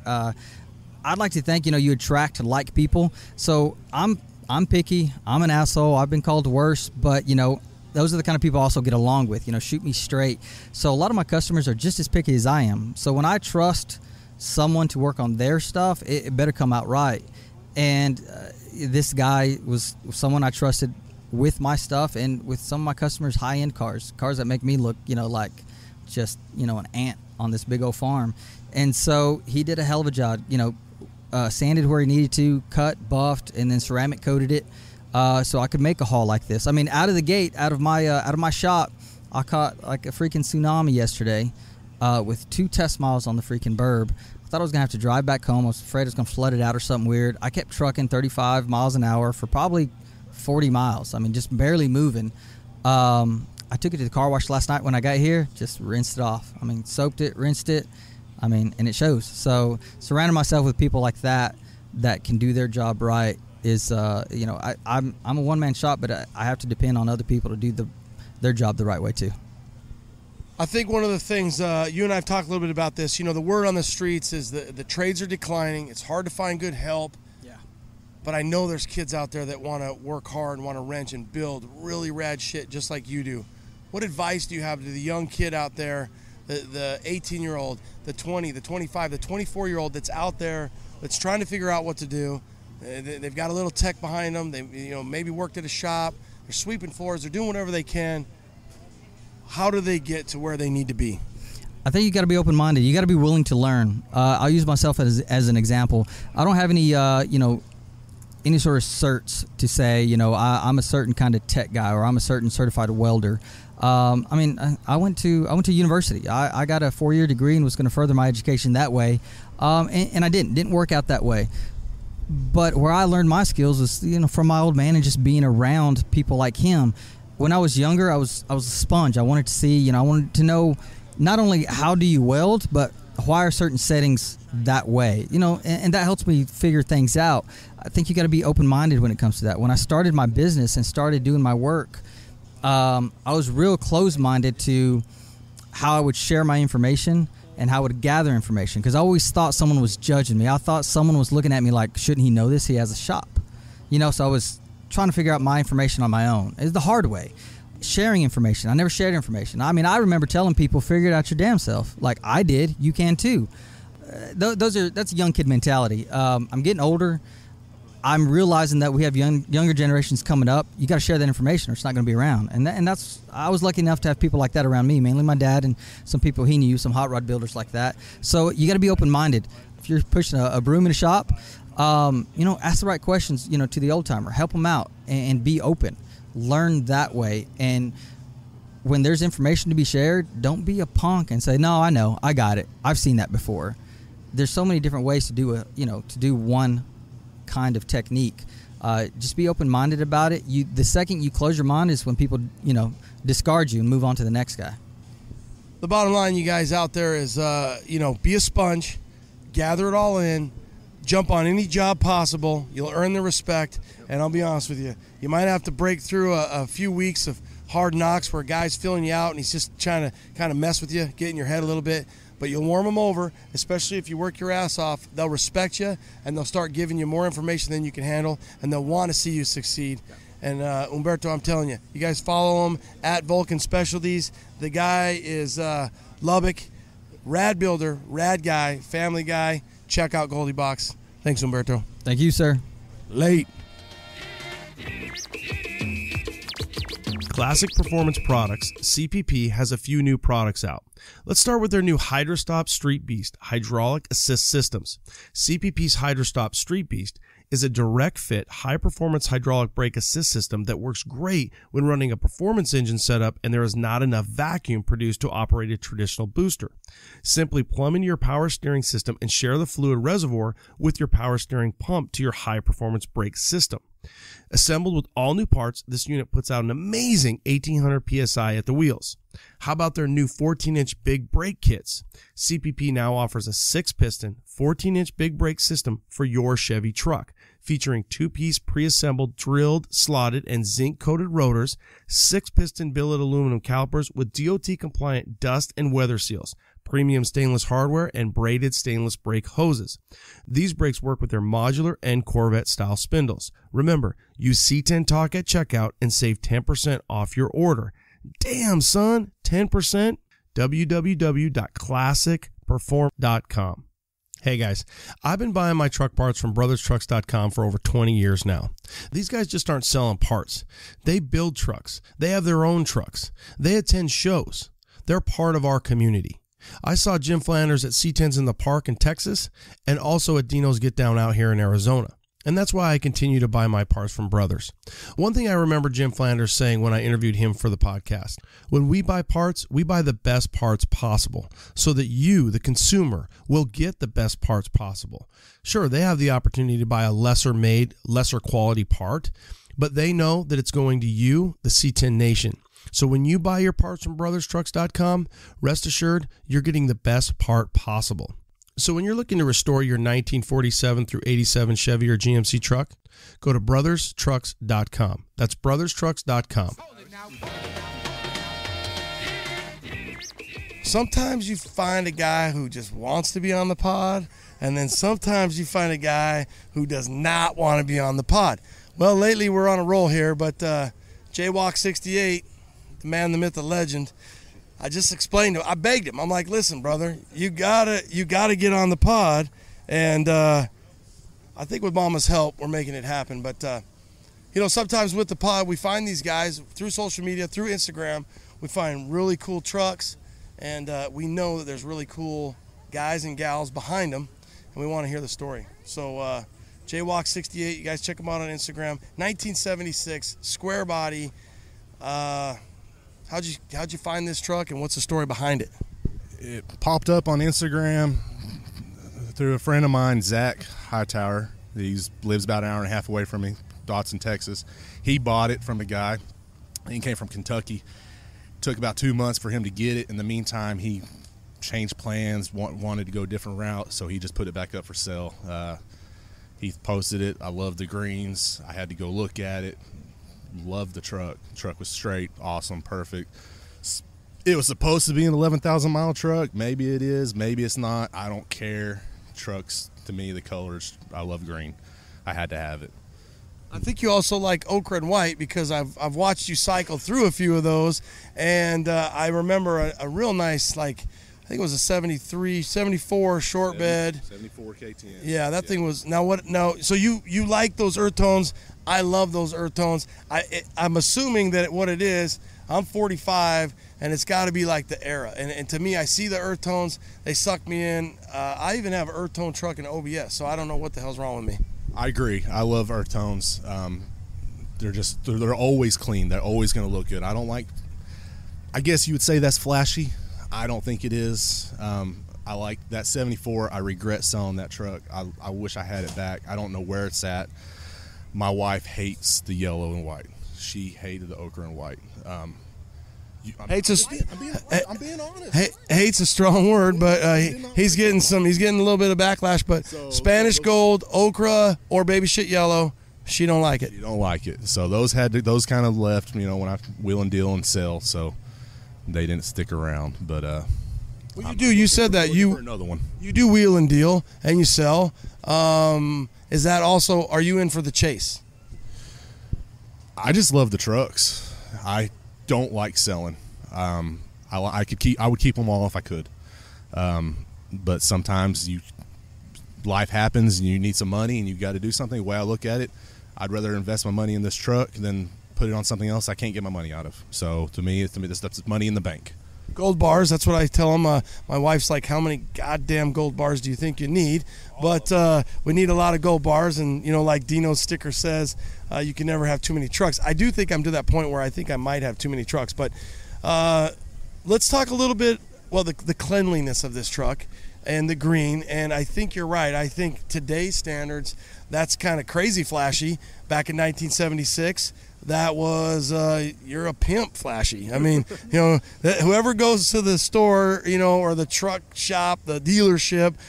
For me, we had an orangey carpet, and then we had avocado fridge, oven, and I guess matching Tupperware to go with it. Yeah. And you've got the truck that says all of it. Yeah, my wife says the interior is guacamole. It's every color of green you can possibly imagine.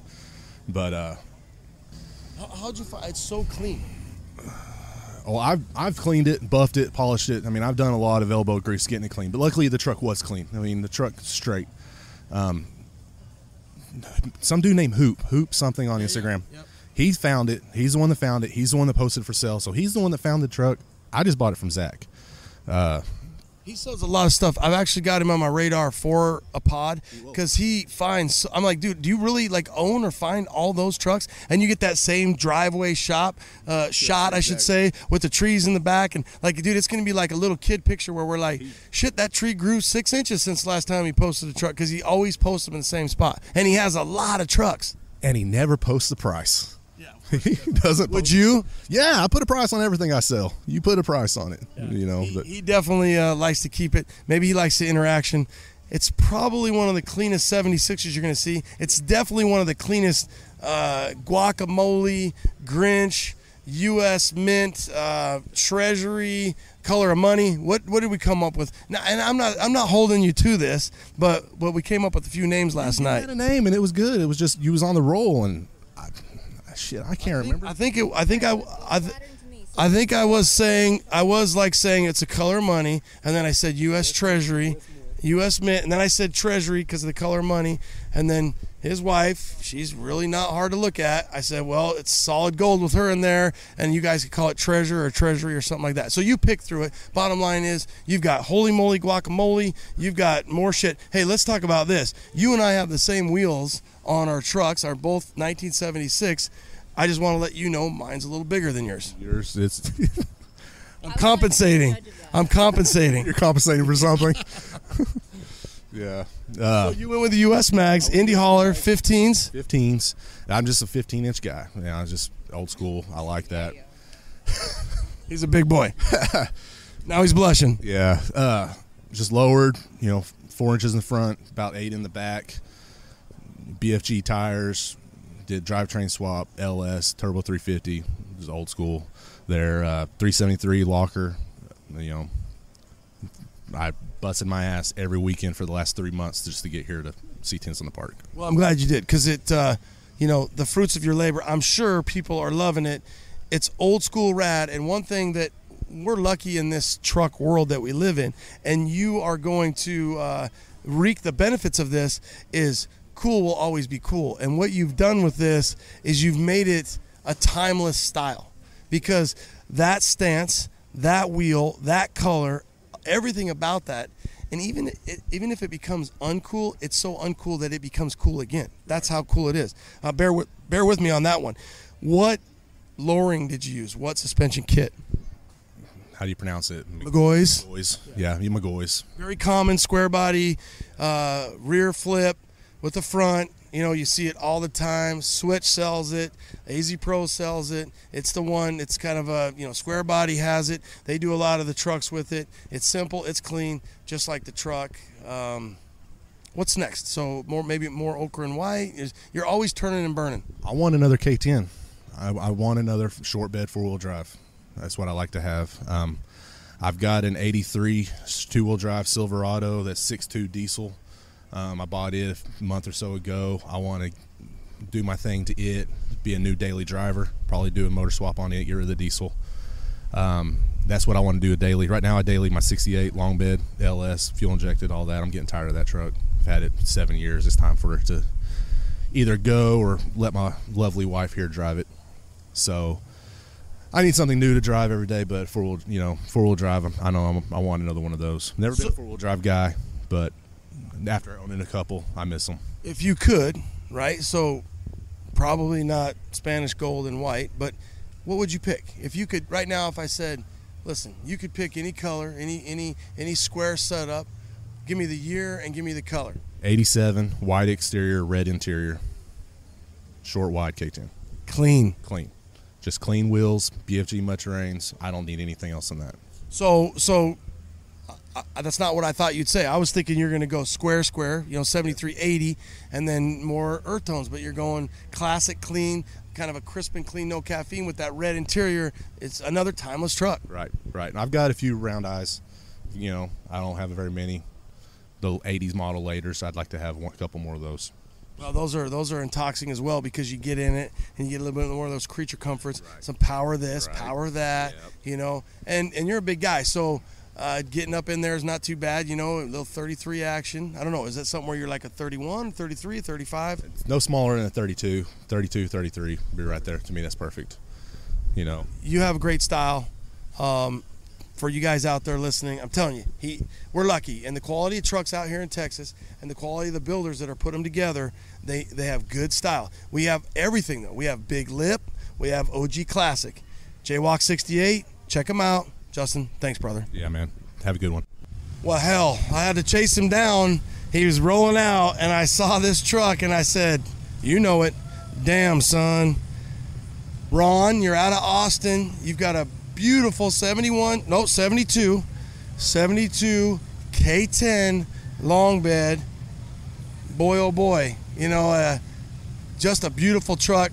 Let's talk about how you found this truck, and then really why you ended up buying this truck. Tell us about it.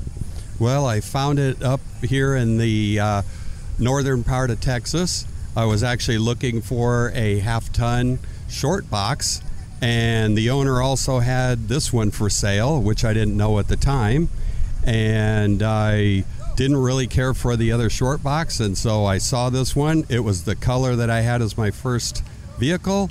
I was drawn to it, had to have it. Twice the price is what I was going to spend on the other one, but it was a must situation. It'll be my last truck. Well, I tell you what, so I chased Ron down. Ron, you're not on social media. You said you had a truck like this. For the audience, I always call this like a lemon drop yellow. Ron's calling it a grapefruit yellow. I've even called it like a key lime yellow. It's such a light yellow. And then what's really cool about this truck is it's got an olive green interior. So you've got the dark green interior. He's got some houndstooth that he's working on. Cheyenne Super. So you've got the wood grain left and right. You've got the wood grain on the doors, and she is very tastefully done. It looks like it's probably been obviously a repaint, but I tell you what, this truck is it's the creme de creme. It's the real deal, Ron. Yeah, I'm really proud of it, and I'm really happy to know that it's in mostly original condition, even down to the hubcaps, because I wanted to keep it stock my dad's always believed in keep it original and keep it stock, and everybody will always like it. And if they don't like it, they'll still buy it because they can do what they want to it. So tried to keep it that way, and I love it. What's the power plant? Looks like a 350 V8. Yep, 350 V8, power steering, air conditioning, and that AC in Texas is a must, as you well know. Oh, she's humid today. So you said this was kind of like your first truck. Tell us why you like this style. Tell us why you're drawn to these old 71, 72, Chevy GMC Cheyenne trucks. Well, my dad, when I was growing up, he got a new Chevy truck every single year. And so every year I kept seeing the same models coming through, and my dad was a car nut, and I turned out to be the same way. And my high school year, there was a gentleman down the street selling his grapefruit yellow short box, and my dad went and bought it, gave me a little money off for my high school graduation, and I had that one for 8 years. And I've just always loved this body style, as well as my brother. My brother has a couple also, and he's probably gone through 3 or 4. So we're just kind of a family of Chevy truck guys. So it's kind of ironic. You had this truck, you had it in a short box, and now you got it in a long box. I tell you what, the 4-wheel drives look great in a long box. So you got a real classy rig here. Yeah, that was the one thing. I've always liked the short box half tons, but my brother and I have driven a few of the half-ton short boxes, and they ride a lot rougher in that shorter wheelbase. And so my first choice has always been a half-ton 2-wheel drive short box, and my second choice is always the 4-wheel drive long box. And so I found it, and I'm happy with it. Isn't that funny? I'm the same way. I love this truck in a 2-wheel drive. I have this truck in a 2-wheel drive. But my first truck, the same, was a 1972 K10 350 long bed 4-wheel drive. And I just love the long beds in these 4x4 trucks. Yeah, so do I. I mean, I was surprised on how well it rides, even though it's a 4-wheel drive. I've had it up to probably about 90, and it's like not shaking. It's solid. It's really nice. I mean, it's a lot better ride than one would think for a 4-wheel drive. But as you know, over any bumps or some other things, might not be that as well as a 2-wheel drive, but it is what it is. So what do you think about this show? Is this the first time you've been to this show? No, I've been to this show 2 prior years as just somebody coming and looking, leaving my name with people, seeing what's for sale. And, nothing really panned out. I went and drove a couple, but it just wasn't what I wanted. And then this is my first year as a participant. What do you think about, or explain to the audience, what kind of response you've been getting? Because today, for whatever reason, I've been really drawn to some of these old school classic, what I would say unmolested, original style, like your dad, kind of taught you. I assume you're getting a lot of real good comments and a lot of good looks and thumbs up on this truck. Well, the ones that I've been sitting around and watching people come by have always been like, wow, there's so many modified that it's hard to find one in original condition.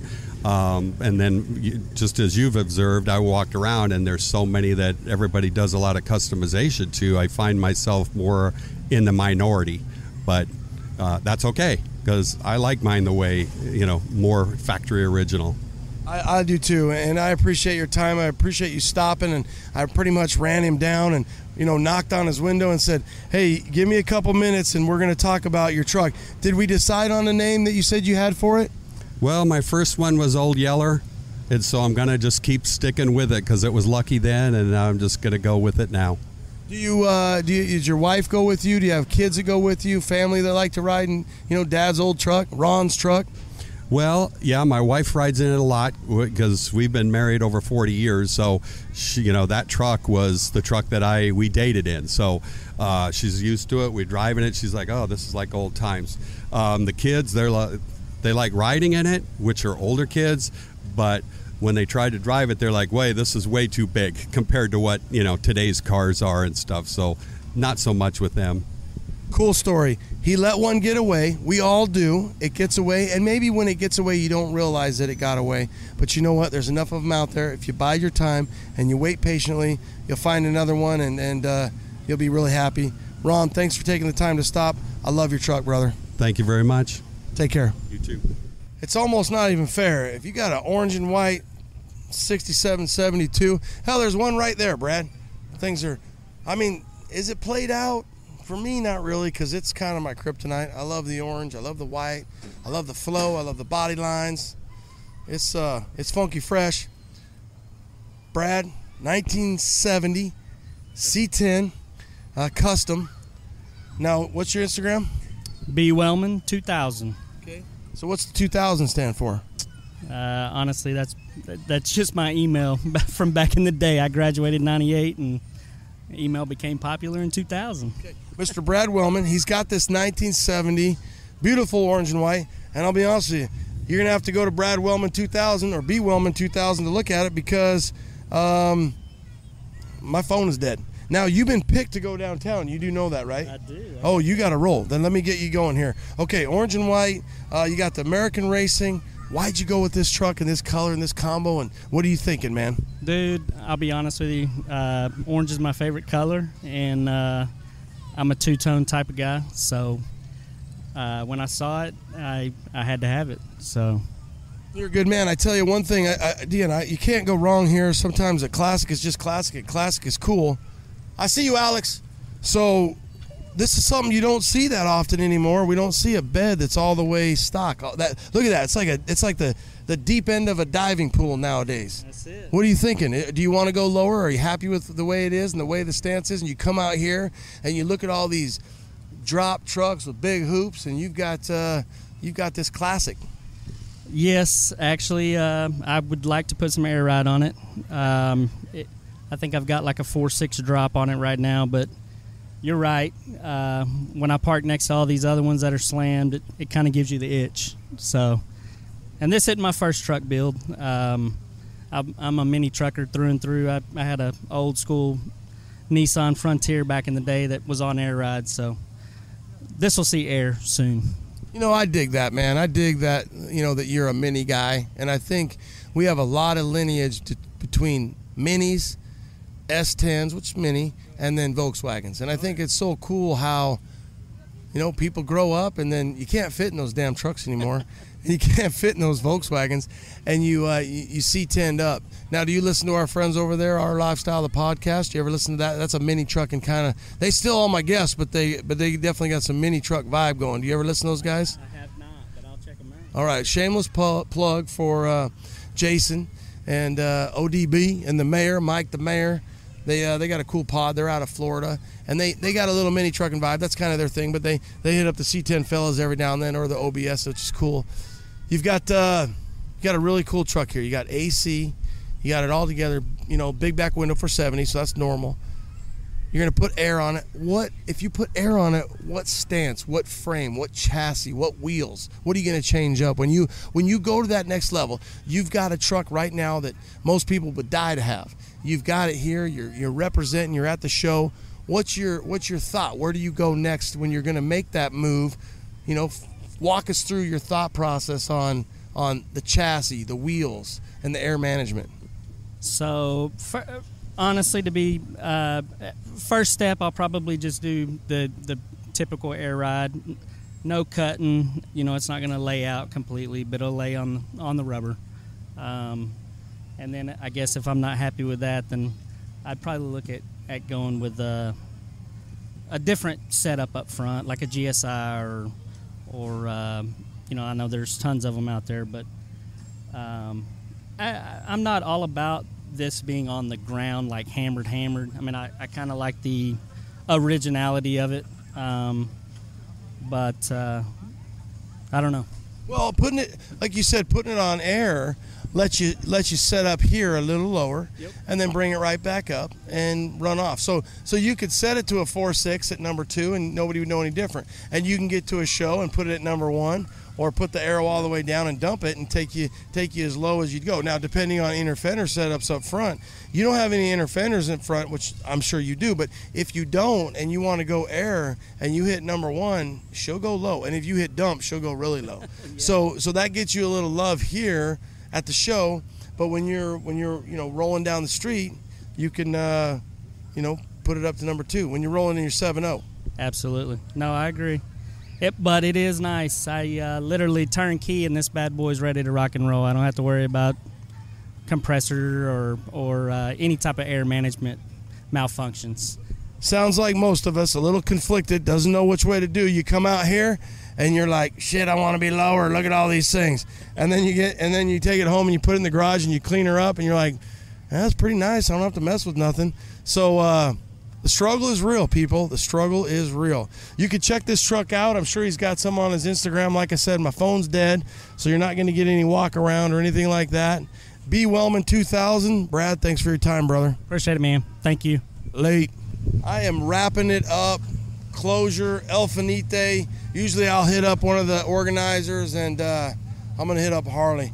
Harley and I talked yesterday, kind of funny. We talked about trucks a few different times. Harley Fennell, Harley_Fennell on Instawiener. And you're over here with the Vastine boys with Brian. And, you know, I talk about a good group of guys, and really they know their trucks. You got this 1-ton dually, GMC. How'd you get this truck, and what's your plans with it? What's your thoughts? So a guy local had it before Brian got it, and Brian had it, offered it up for sale to me at the time. I didn't have the money, so I went ahead and I ended up selling some stuff, bought this. It already had the switch suspension on it, Ride-Tech shocks, and I put the Alcoas on it. The plan for it is a Delmo style LS, hopefully in the next 6 months. So you'll do a Del S and you'll do a 6.0, I assume, with such a big truck? 6.2. What tranny? 4L80? 4L80. And then what's the plan? You going to stay low? You got the big hoops on there. You got the 77. The thing that makes this truck, Harley, is that trim. Yeah, of course. Yeah, that's why everybody's asked if it's for sale, but it stays with me. Now, you're in construction. Is this kind of a fun construction? You ever take this to the job and show the guys, or is this something that just stays in the barn and then you bring it out on special occasions like C10's in the park? It mainly stays in the shop collecting dust. You got that special Vastine paint or a buff job on there, I could see. He put his touch on it. Of course. So how long have you owned it? I think I've had it for 4 years, maybe. Oh, really? I think so. Oh, damn. So yeah, you've had it 77. You knew before then, because this is definitely a clean truck. Not any rust really anywhere. You've got, now I don't know what they call this. Like a Wheatland yellow. Do you know what yellow they call this? Colonial yellow. Colonial yellow. That's right. I've heard that before. I've heard Big Fish say that. Colonial yellow is going to be a little lighter than like Spanish gold. Like Yellowstone's ochre, more of a darker, deeper mustard.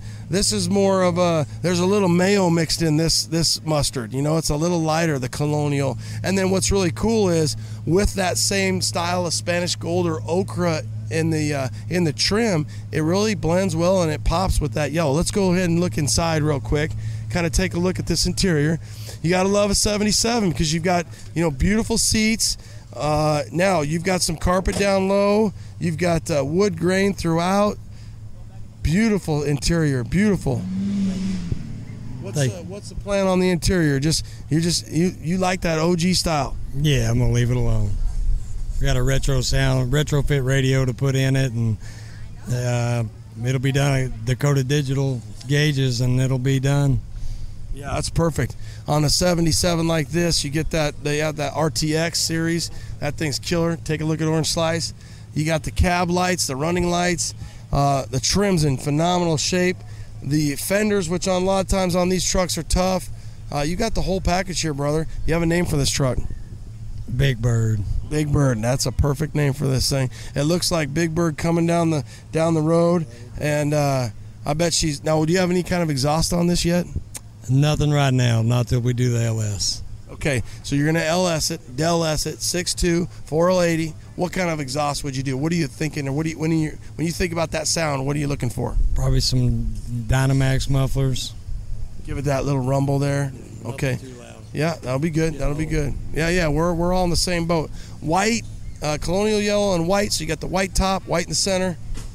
Harley, this is a rad truck. Thanks for your time. Thanks for showing us your rig. Absolutely, pleasure to meet you. Late. That's all, folks.